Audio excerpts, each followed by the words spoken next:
According to the DSM, if they have 5 out of these 9 to a level of severity, then that would indicate that they're borderline personality disorder. Now, your goal here is not to sit there and diagnose your girlfriend.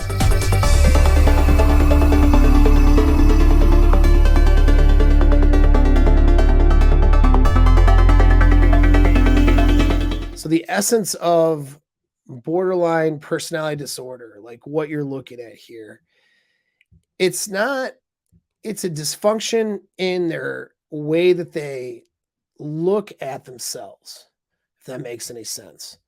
And so it's a disorder or dysfunction with their sense of self, even, right? So BPD and most cluster Bs have no real sense of identity or self, and that's positive in any sort of way. They have no internal frame. You know what I mean? And so they are reliant on a constant supply of validation through other people. Narcissists get it a certain way. Antisocials do too, but it's a little different with antisocials. That's a whole nother topic, though. But BPD, it's like they need to get a constant supply of, the word, it would be validation is the best way to describe it, from other people. It's constant. They have a very dark and bleak sense of self that's almost non-existent. And so they need other people to put energy into them. They do that by playing the victim and being that person that always, is always the tragic tale. You know what I mean? That's how they've learned to sort of rope other people in. They're that tragic person, that tragic tale. That person would be so wonderful or so great if only A, B, and C could happen for them. And then that's forever their perpetual state. Doesn't matter if A, B, and C happens. They'll find a way to blow it up, destroy it, so then they can continue to get the same supply from others for how tragic things are for them and how much they need help and how much energy and time and effort they need from other people, and how they're a victim and they've never been truly loved or cared for, or, it's all that stuff. Their sense of self is so bleak and dark that they can't have a healthy relationship. They cannot love you. And this really blows people's minds who are in these relationships, and really upsets people who are in these relationships. And they will do all of the mental gymnastics to try to justify things otherwise. But you have to understand, because it hurts them to think that this person, the person who's in a relationship with a BPD chick, it like destroys this guy to think that he has all of the love and stuff for her. And in fact, almost to the point where he'd kill himself for this chick. That's how much he loves her. And his identity is wrapped up into that. And she doesn't love him at all. She can't. She's not capable of it. No matter what she said or did or acted like, or how even her emotions were, she can't love you. She doesn't love you. She's not capable of it. The reason why is because her disorder gets in the way. All right. She can't have a normal, healthy bond to another person. And that includes you. And so she may feel these emotions towards you that may look like love, okay, but that's only because she doesn't have you and she needs validation from you. And once she receives that validation, then there's no other place to go but down. Once she gets what she wants from you, then she has to destroy it. And the reason why is because her sense of self is completely empty. And so what it is she needs to get a constant supply from another person in a romantic relationship, whether it's through immediate sex or and she'll act like she'll have sex with a random person like she needs this dude's D to survive. Like it's her genuine desire that she will exhibit is so incredible to a new person. But really, it's like an addict getting that fix of, whatever their drug of choice is. In this case, it's not you and it's not your D. In fact, you are nothing. You are absolutely nothing to her. And you need to understand that. You need to go and think about that all day long. If you're in a BPD relationship or if you're still hung up on a BPD girl, you need to understand that you are nothing to her. And you're screaming at me right now as I say that. That's not true. I'm the exception. I'm different. No, you're not. You're nothing to her. The reason why is because it's the drug, man. It's the supply. I mean, an alcoholic might really prefer, let's say, a certain type of whiskey, but he's going to get that same feeling from another type of whiskey.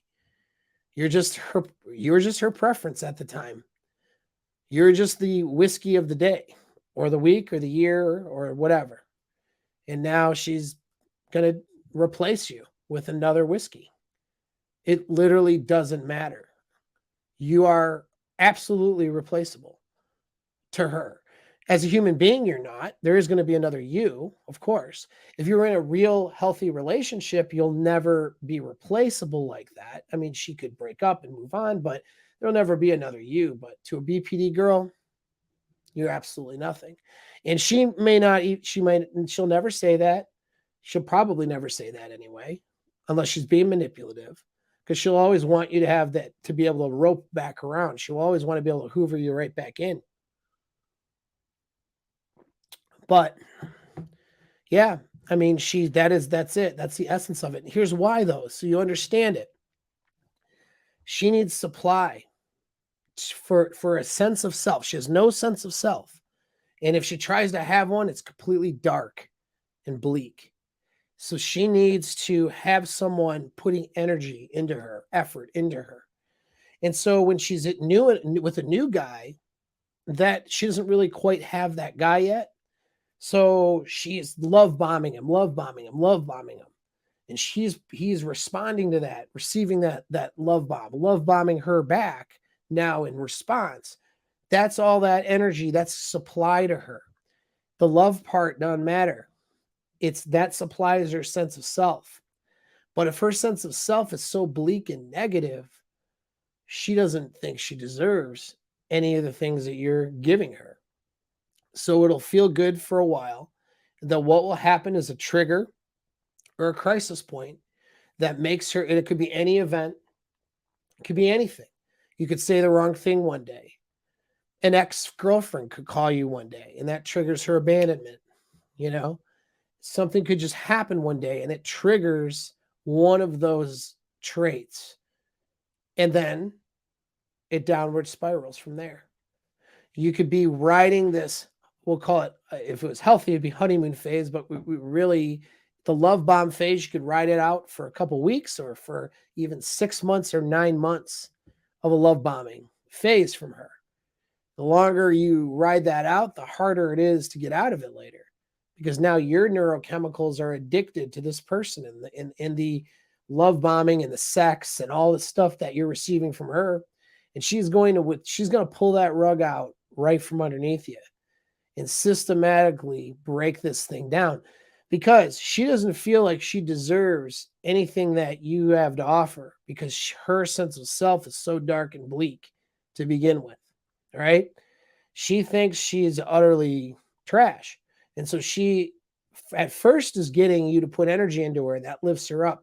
Now that she's lifted up, she doesn't really feel like she could have this thing. And so she's going to destroy it and make it a part of her identity regardless, which is her identity is very dark and not really anything that she can identify herself. And so once she has you, she needs more supply from you in order to bring her up. Well, you can't go any higher now because she has you. So all she can do is break you down and get you to devalue yourself, get you to chase after her, get you to try to solve her problems, get you to try to make things better after she creates a problem where there isn't one, get you to try to, calm her emotions, so on and so forth. All she can do now is break you down and get you to try to recover from that over and over and over again. And that energy you're putting into trying to get things back to some level of where it was before, that those attempts on your part is you putting effort into her, which raises her self-esteem again, you see. And so she couldn't take she'll never go back to the love bombing. The first three couple months with this girl, whether BPD or narcissist or whatever, it'll never be like that. You are chasing the high of that relationship and that love bombing. And you will spend the rest of the time with this person, and even long after it's over and she discards you, chasing that high again. You'll try to chase it with this girl, and then you'll turn around and try to chase it with somebody else. That's what happens. Now, whether she is diagnosable or not, that's what tends to happen, and why you become addicted and that you can't get out of these things, and why you're hitting me up on the channel or in my inbox. Well, dude, I've been hung up on my ex now. We broke up 2 years ago. We broke up a year and a half ago. We broke up 6 months ago. Still been hung up on her. I can't get over this, blah, blah, blah, blah, blah. Right. You're neurochemically addicted to that person. Or dudes will call me and they're in a dysfunctional relationship with a girl who's cheated on them multiple times, have leveraged the kids, have done all this terrible stuff, is in no route to recovery at all, and no route of getting any sort of help. And he's like, what do I do? How do I get my frame back? Bro, you're addicted to someone. This is a problem. Your problem isn't frame. Your problem is addiction right now. And so I'm going to reference again. I mean, the Alpha Mindset course has a bunch of exercises and activities to address this, to start to do some self-care with this. You'll probably need some more help after that, but or along with it, even just one session just to kind of get you set straight. But the exercises in there are designed to help you, because although it's not a Get the Girls book, it's not a Get the Girls course necessarily. We'll focus on seduction in the membership program, but it's really there though to get your alpha mind back. You cannot have an alpha, outcome independent, resolved, chasing excellence, best version of yourself, whatever term you want to call it, mind, if you're hung up on an addiction of a toxic personality or toxic relationship. You can't. Let's face it, if you're a man, then you are probably dealing with problems and challenges with women. Now, I've got some good news and some bad news for you. Your success with women literally boils down to one thing. The bad news is, if you don't have it, nothing else will work. All of the money, good looks, and all of the best pickup and game skills out there will fail without you mastering this one thing. And that one thing is frame. The answers to ending your pain and suffering and to start living an amazing life with women is just one click away. Click the link and let's get started. Let's go over the traits. So here are the 9 symptoms. All right. Fear of abandonment is one of them. Okay. So that's a big one. And usually there's something going on. So generally with these personality disorders, it's a combination of something genetic. There's genetic quality to it. And then there's an environmental quality. Usually, some kind of dysfunction happens when they're younger. Daddy issues, mommy issues, sexual abuse. Something happens to trigger symptom number 3 in the list of the 9 symptoms, which is unclear or shifting self-image. So again, I'll start actually there, even though it's number 3, I'll start with that one. Because BPD women have an unclear or shifting self-image, that is why they can't love another person, because they may have the emotions of that, but really what it is them just trying to get a clearer self-image through supply and validation from this other person. And that is bottomless and constant. And so once they get to a point where they're happy with you and things are amazing, you have this perfect relationship now because she's been love bombing you, you've been love bombing her. What happens is she strips and starts to break that down because number one, her shifting and unclear self-image is bleak, and she doesn't think she should have this thing in the first place. So her anxiety kicks in of it ending, and then she works to make that happen herself. That's number one. And number two is she needs supply from you, and she can't go any higher. So now she has to pull you down and get you to react to that. And that reaction you're doing continues to supply her what we could call an ego, but it's not, it's ego in terms of her image of herself. It's not clear, and so she needs to, you know, fuel that. She views herself as evil. She views herself, she has a hatred, an inner hatred towards herself. And then she has to fight against it. So even if she sits there and says, "Oh, like I'm this cool whatever, I'm this great person," you'll hear her try to define herself all the time.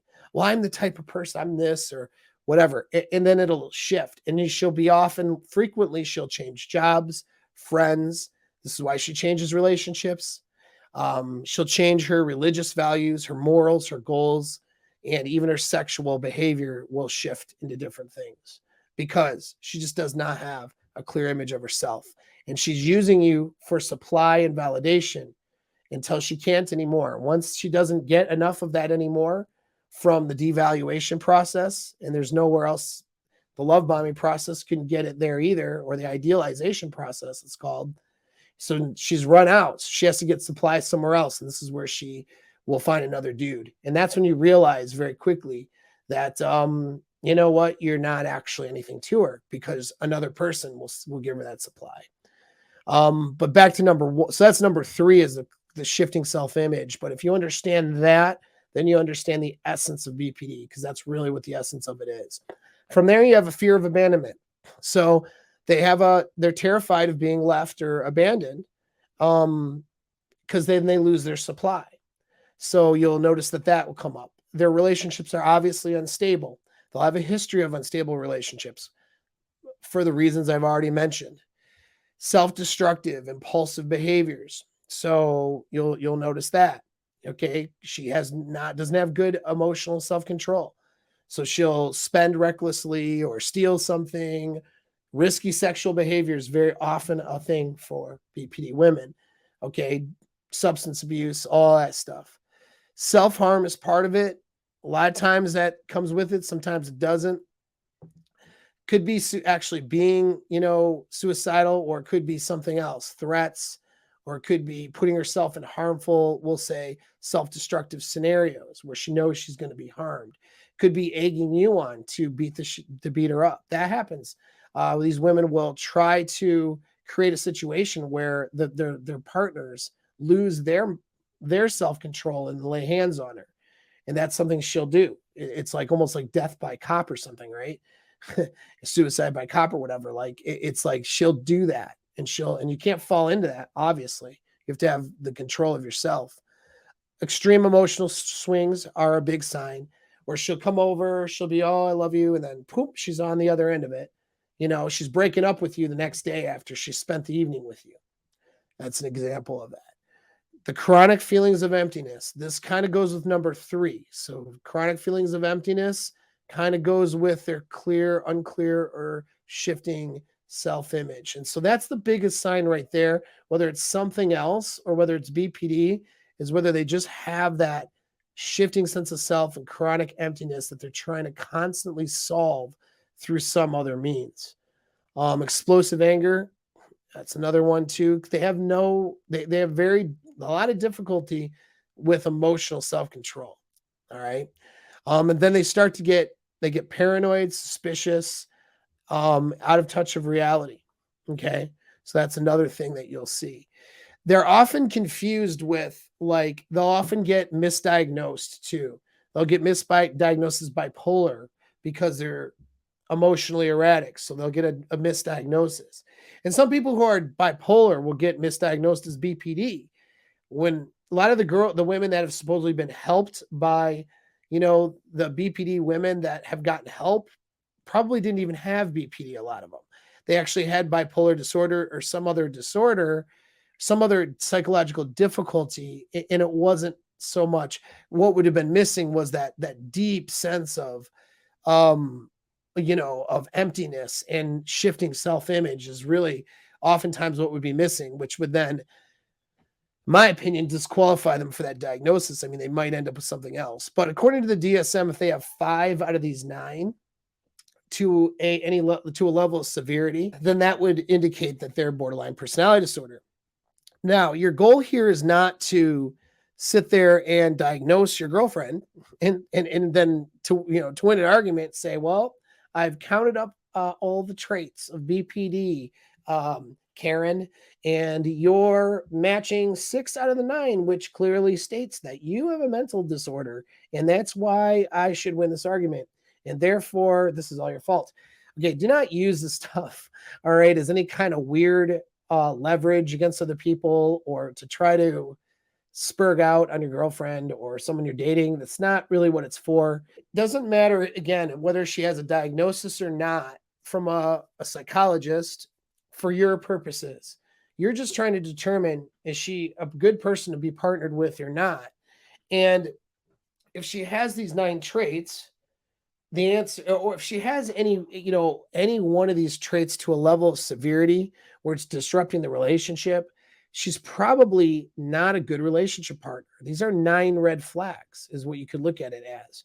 And if she's not getting that under control or has some level of control with that, then you're really looking at something that's a serious problem.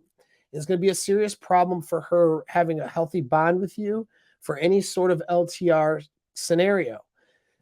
And so that means you need to control your emotional investment into someone like that. If she exhibits even 3 or 4 of these traits I've just mentioned, you need to exhibit emotional self-control and let things play itself out and make sure that she's not going to put you in a position, because if let's say you see 3 or 4 traits off the bat, well, there could be another, 2 or 3 of these traits hiding that she is just more or less able to hide from you in the beginning of the relationship, especially during the love bombing phase. And so, you need to be able to rein in your emotions in these situations, because you do not want to find yourself. And I am in consults with lots of guys, but who've gone through this. You do not want to find yourself in a situation now where you're addicted to that person and then justifying your bad decisions with this person. That is a painful, horrible place to be. And at that point, you're not really contributing to the world, because you have some excellence you need to chase. You have contributions that are valuable to the other people around you. And all of that effort is being soaked up into this other person, into this relationship. I've done this myself in my past. All right. So I know from experience what that's like. And I'll tell you, it's a night and day difference between when I got rid of these anchors into my life with these types of relationships, and when I got rid of my addiction, we could call it, to toxic women in these types of relationships. My life changed almost like immediately, and I was able to start contributing to the world. You do not realize the amount of energy, and I say energy, I mean effort and time, that you put into a toxic relationship until you're out of it. You really don't realize that. And so you guys who are stuck in that, you're just fueling this addiction that you have. You need to be able to work to get out of it. Okay. And so those are the 9 traits. That's a pretty good explanation of what it is.